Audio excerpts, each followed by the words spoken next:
On the day my dad came home, I decided to carry out the plan I had been thinking about for a while. I put the drug into his tea, making sure to stir it well so it would dissolve completely. After that, I handed him the cup and watched as he drank it all, without any suspicion. We left the house soon after that, knowing it would take about 4 hours for the drug to fully take effect. The drug was supposed to make him unconscious, so we needed to be patient. I had connected the CCTV cameras in my dad's house to my phone, allowing me to watch everything that was happening there even when I wasn't around. It was a smart move, and it gave me peace of mind that I could see what was going on at any time. After 5 hours passed, I checked my phone and started watching the live footage. Just as I expected, my dad was lying on the couch in the living room, completely passed out. He wasn't moving at all. What happened next took me by surprise. My dad's girlfriend, Lauren, walked into the room and saw him lying there. Instead of panicking or calling for help, she walked up to him and slapped him on the face, trying to wake him up. But he didn't respond at all. He just lay there, unconscious. Rather than getting worried or concerned, Lauren did something shocking. She started jumping up and down, clearly excited.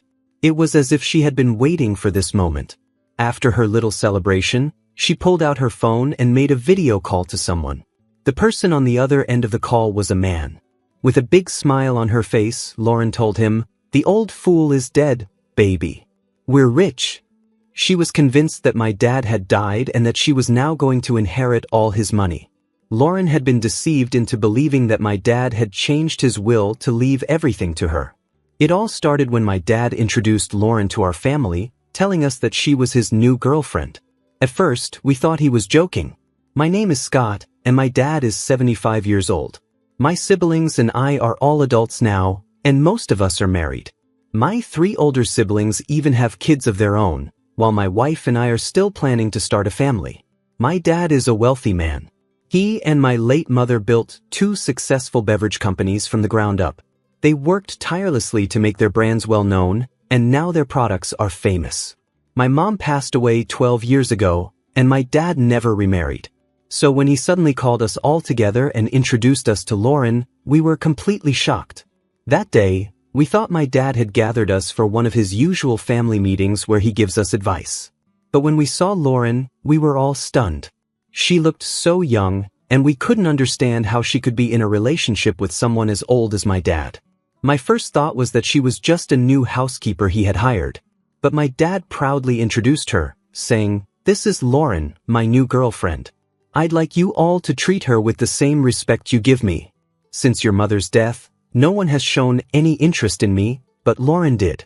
I'm happy with her." Hearing this, I felt a mix of anger and confusion. How did they meet? When did this relationship start? Were they really in love? I couldn't help but question her intentions. "Does she even love you?" asked my dad. He replied confidently, "She loves me. We've been together for a month, and I can't tell you how happy I've been. She's the best thing that has happened to me since your mother. And she feels the same, right, baby?" Lauren nodded, but I wasn't convinced. She was only 27 years old, and my dad was 75. The age difference was huge, and it was hard to believe that she could truly love him. "How old are you?" I asked Lauren, still trying to make sense of the situation. When she told me she was 27, I was shocked. It confirmed my suspicions. A young woman like her would only be interested in a man as old as my dad for one reason: his money. There was no doubt in my mind that she was after his wealth. "Dad, you need to break up with her," I said, trying to reason with him. "She's too young, and you can't seriously think she's in love with you." But my dad was blinded by his feelings for Lauren, and he refused to listen. He believed that she truly cared for him, but I knew the truth. She was only with him for what she could gain, and now, watching her celebrate on the CCTV footage, I was more convinced than ever. "I'm 52 years old, Dad, and she's young enough to be your granddaughter. This just doesn't feel right at all." I couldn't believe what I was seeing and hearing. My father, a man in his 70s, was seriously dating a woman who was only 27 years old. The age difference was so massive that it was hard to wrap my head around it. I wasn't the only one who felt this way either. My sister quickly jumped in to agree with me, her voice firm and unwavering. "Dad, this is wrong in so many ways." "And you, young lady?" she turned to Lauren. "There's no way you're actually in love with my father. I just don't believe it." Lauren, however, wasn't fazed by our disbelief. She looked us both in the eye, her expression sincere, and calmly explained, "I understand that it's hard for you to believe because of how young I am. But please believe me when I say that I genuinely like your dad, a whole lot. In fact, I've never been in a relationship before because I've never been attracted to younger men. Your dad is the first man I've been with, and I haven't regretted a single day spent with him. I love him." Her words were smooth, convincing even. I had to admit she was good with her words. It wasn't just what she said but how she said it that made it so believable. She didn't need to do much more than talk, and somehow, she managed to lower our defenses. My sister and I exchanged looks, still skeptical but also unsure of how to respond. Could she be telling the truth? Could someone so young really fall for a man so much older? We spent the rest of that day at my dad's house, trying to get to know Lauren better.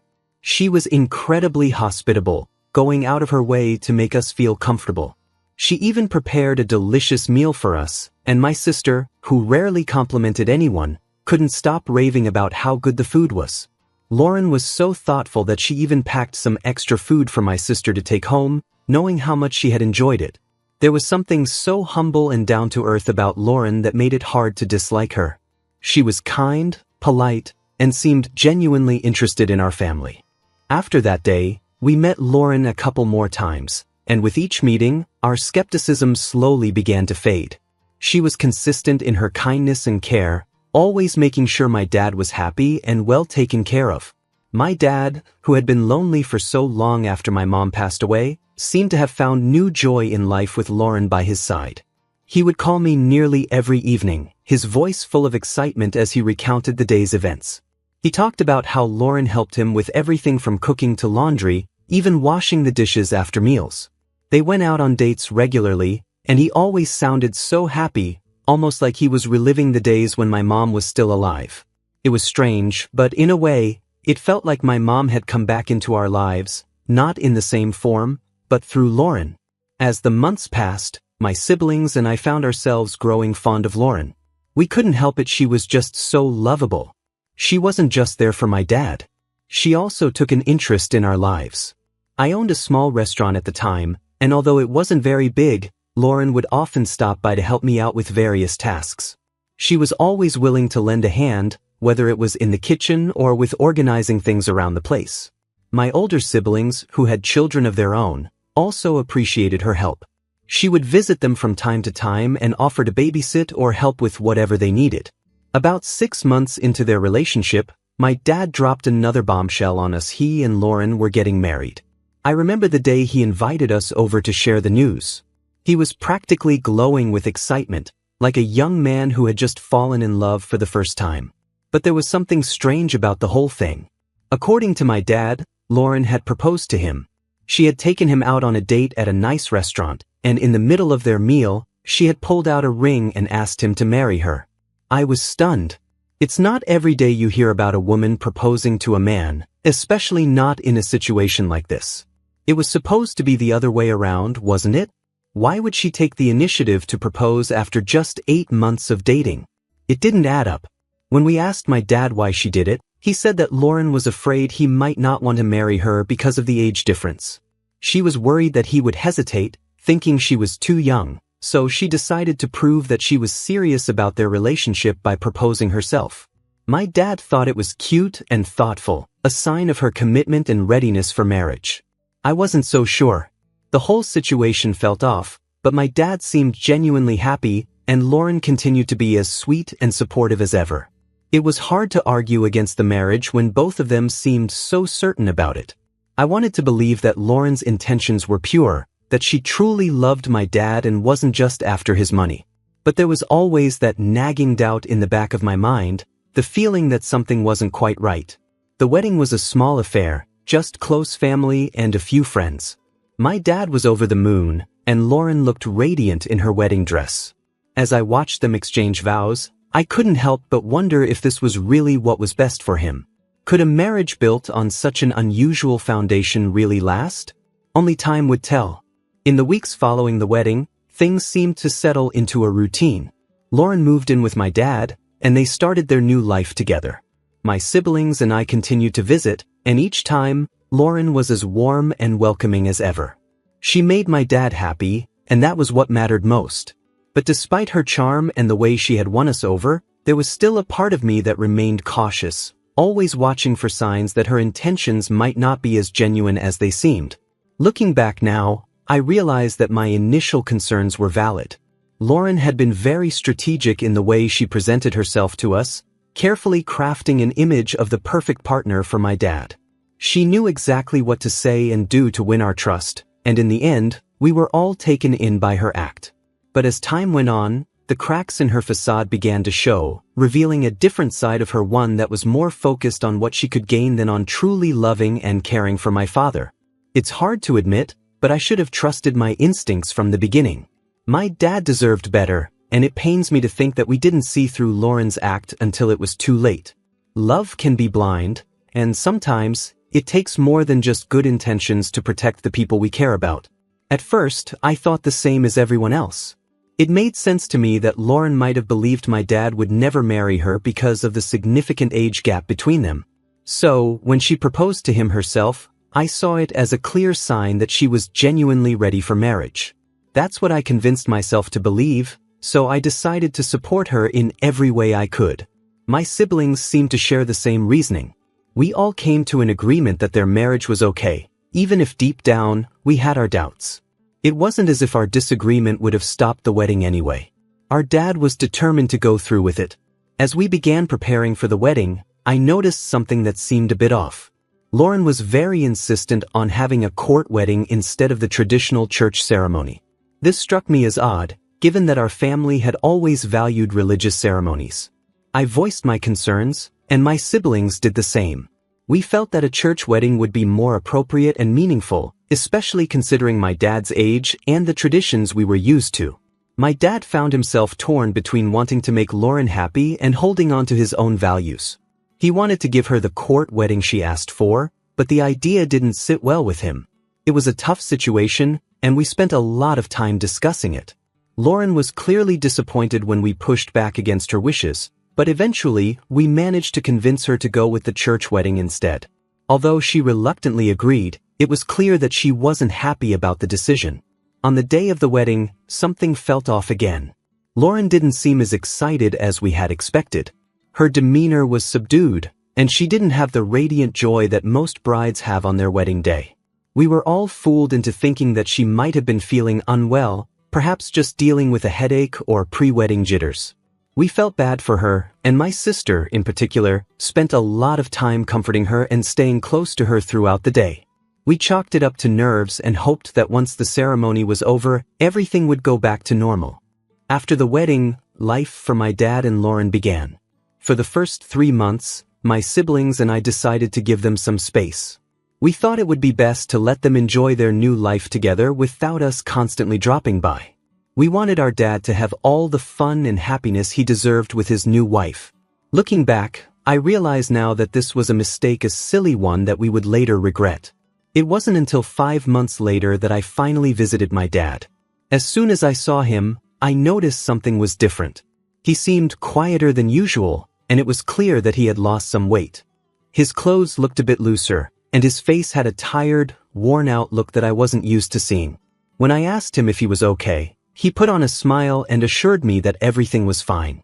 But I know my dad too well. His smile didn't reach his eyes, and I could tell that something was bothering him. While we were talking, Lauren walked into the living room. I noticed that my dad flinched slightly as she entered, which made me frown. It was a subtle reaction, but it was enough to raise my suspicions even more. Lauren greeted me with her usual cheerful smile and sat down next to my dad, resting her head on his shoulder. We chatted for a while, but the whole time, I couldn't shake the feeling that something was wrong. As I was getting ready to leave, I decided to have a private conversation with Lauren. I asked her to walk with me to my car, hoping to get some answers about what was going on with my dad. As we walked, I turned to her and asked, "Is my dad okay? He looks different, and his behavior is strange. What's going on?" I watched as Lauren's cheerful demeanor quickly faded. She looked down at the ground, avoiding my gaze. "Your dad isn't making me happy, Scott," she finally said, her voice soft and full of frustration. "Ever since we got married, he's been distant. He pushes me away sometimes, and on some nights, he even sends me out of the bedroom." Her words hit me like a ton of bricks. "What? Are you serious? He sends you out of the room?" I couldn't believe what I was hearing. "Yes," she replied, looking up at me with a mixture of sadness and anger. "Can you believe it? I'm a young woman and I'm his wife. But he's treating me like this." She shook her head in disbelief. I was stunned. This wasn't like my dad at all. He had always been caring and considerate, especially towards the people he loved. Hearing Lauren describe his behavior made me worry even more. Something was definitely wrong, and I needed to get to the bottom of it. After our conversation, I left with a heavy heart. I couldn't stop thinking about what Lauren had told me. The image of my dad, distant and pushing her away, didn't fit with the man I knew. But at the same time, I couldn't ignore the fact that Lauren seemed genuinely upset. She had always been so good to my dad and to our family, and I had started to believe that maybe she really did care for him. But now, I wasn't so sure. Over the next few days, I tried to piece together what might be happening. I spoke to my siblings, and they too had noticed some changes in our dad during their visits. He was quieter, more withdrawn, and didn't seem to have the same energy he once had. We all agreed that something was off, but none of us could pinpoint exactly what it was. Eventually, I decided to confront my dad directly. I needed to hear his side of the story and find out what was really going on. When I visited him again, I sat him down and asked him to be honest with me. I told him what Lauren had said and expressed my concerns about his health and behavior. At first, he tried to brush it off, insisting that everything was fine. But I pressed him, telling him that I could see through his attempts to hide the truth. Finally, he sighed and admitted that things hadn't been as smooth as he had hoped. He told me that while he cared for Lauren, the age difference was starting to take a toll on him. He was struggling to keep up with her energy and needs, and it was causing tension in their relationship. He confessed that he felt guilty about not being able to give Lauren the kind of life she deserved. He knew she was young and full of life, and he felt like he was holding her back. That was why he had been distant and why he sometimes sent her out of the room at night. He didn't want to face the reality that their relationship might not work out the way he had hoped. Hearing this broke my heart. My dad had always been a strong, confident man, but now he seemed vulnerable and unsure of himself. I could see that he was struggling, and it hurt to know that he was going through this alone. I assured him that he didn't have to face this on his own and that my siblings and I were here to support him. I also realized that Lauren wasn't entirely to blame. She had her own struggles and expectations, and it wasn't fair to judge her without understanding her perspective. I knew I needed to talk to her again, this time with more compassion and understanding. In the end, I learned that relationships, especially those with such a significant age gap, come with their own set of challenges. My dad and Lauren were trying to navigate a difficult situation, and it wasn't easy for either of them. But what mattered most was that they both wanted to make it work, and they were willing to put in the effort to overcome the obstacles they faced. As I left my dad's house that day, I felt a mix of emotions. There was still a lot to work through, but I was hopeful that with time and open communication, my dad and Lauren could find a way to make their marriage a happy one. And as a family, we would be there to support them every step of the way. I deserve his attention, but it's like he doesn't love me. I'm so sad, Jack. Hearing Lauren say that made me feel terrible. She seemed genuinely hurt, and I couldn't help but feel sympathy for her. I promised her that I would talk to my dad and try to understand what was going on. She thanked me and went back inside the house. The next time I visited my dad, I noticed things had gotten even worse. He was quieter than before, barely saying a word to me. His behavior was so strange that it left me feeling frustrated and worried. I couldn't take it anymore, so I left his house in anger, unsure of what to do next. As I was driving away, I received an unexpected phone call from my dad's lawyer. He informed me that my dad had recently contacted him about changing his will. According to the lawyer, my dad wanted to leave everything to Lauren. This news shocked me. I never expected something like this, and it immediately raised red flags in my mind. I decided to share this information with my siblings. We all agreed to visit our dad together, hoping to figure out what was really going on. 6 days later, we arrived at his house, only to find it eerily quiet and empty. I hurried up to his room, and to my horror, I found him lying on the floor, unconscious. I quickly called for my siblings to help, and we rushed him to the hospital. When Lauren arrived at the hospital, her reaction was not what I expected. The first words out of her mouth were, "Is he dead? No, he can't die now. Has he changed his will yet? He can't die." Her words sent a chill down my spine. How could she be more concerned about the will than about whether my dad was alive or not? My father wasn't dead, but her reaction made me deeply suspicious. I confronted her, asking, "What are you saying? My father is not dead." Lauren suddenly became cold, scratching her head and stammering, "Well, he said he had some changes to do. I was just scared that he didn't get to do that before he died. What happened to my husband?" Her behavior only made me more suspicious. Why would she immediately assume he was dead, and why was she so focused on the will? It didn't make sense unless she had ulterior motives. When my dad finally woke up, he started crying uncontrollably. We tried to comfort him and asked why he was so upset, but he wouldn't tell us. Instead, he asked Lauren to leave the room, which only added to my suspicions. It seemed like something was terribly wrong, and my siblings agreed with me. We began to suspect that Lauren might be abusing our dad and that she was only interested in his money. The fact that she was so concerned about the will was a big clue, and we couldn't ignore it. We also questioned why our dad would suddenly want to change his will in such a drastic way. It wasn't like him to make such decisions without discussing them with us. We started to think that maybe Lauren had pressured him into it. After all, she was the one who had proposed marriage in the first place, which was strange enough on its own. Determined to uncover the truth, we came up with a plan. We knew that our dad would never tell us if something was wrong, so we decided to find out on our own. Before leaving the hospital, we spoke to the family doctor who had been taking care of my dad for years. We trusted him completely, so we shared our concerns and asked for his help. The doctor gave us a drug that could make a person sleep for an entire day, making them appear as if they were dead. We planned to use this to see how Lauren would react if she thought my dad had passed away. We also arranged for Lauren to stay at the hospital with my dad for 3 more days, giving us time to install hidden cameras throughout their house.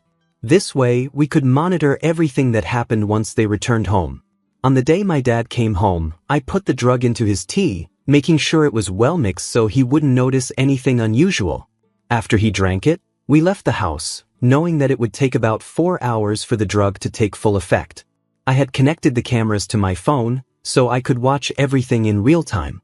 We waited anxiously, hoping that our plan would reveal the truth about Lauren and her intentions. I could see and hear everything that was happening in my dad's house, thanks to the cameras we had set up. 7 hours later, I started watching the footage on my phone. My dad had passed out in the living room, just as we expected. What happened next shocked me. Lauren walked into the room and saw my dad lying there, unconscious. Instead of panicking or calling for help, she tried to wake him up by slapping him. I was surprised by this, but my dad didn't move at all. He was completely out. What Lauren did next was even more disturbing. Instead of getting worried or concerned, she started jumping up and down, clearly excited. It was as if she had been waiting for this moment. After her little celebration, she quickly pulled out her phone and made a video call to someone. I watched as she spoke to a man on the other end of the call, saying, "The old fool is dead, baby. We're rich." She was convinced that my dad was dead and that she was about to inherit all of his money. What Lauren didn't know was that the lawyer had played a trick on her. After the lawyer called me, he told me that Lauren had visited him, asking about the will. Sensing something was wrong, he lied to her, saying that my dad had indeed changed his will to leave everything to her. The lawyer had been with our family for a long time, so he knew how to handle the situation. I was so grateful to him for his quick thinking. While Lauren was busy celebrating with the man on the phone, I immediately contacted the police and my siblings. We all rushed over to my dad's house, determined to catch her in the act. When we suddenly burst into the house, Lauren was completely taken aback. She tried to escape, but it was no use. The police were quick to handcuff her and take her straight to the station. At the police station, it was discovered that Lauren and her 24-year-old boyfriend had been plotting to scam my dad. The boyfriend was also arrested, and both of them were taken to court. My dad was heartbroken when he found out the truth, but he didn't waste any time. He immediately divorced Lauren and cut all ties with her. Once Lauren was arrested, my dad finally opened up to us. He admitted that she had been abusing him, both emotionally and physically. He also confessed that he felt ashamed and disappointed in himself for not seeing through her sooner. However, he was relieved that we had saved him from her clutches. My dad also made it clear that he would never date or marry anyone ever again. He was done with relationships after this terrible experience. In court, Lauren was charged with emotional and physical abuse as well as fraud. She was sentenced to 30 years in prison, while her boyfriend received 20 years for being an accomplice. As Lauren was being led away, she broke down in tears, crying and apologizing to us. Her parents were also in tears. They told us that Lauren had run away from home, and they had thought she was missing. We felt bad for them, but we knew that Lauren had to be punished for what she had done. She was nothing more than a gold digger, trying to take advantage of my dad's kindness and wealth. Thank you for watching. Make sure to subscribe and leave a comment down below saying, "I subscribed," and we will do our best to reply to your comment.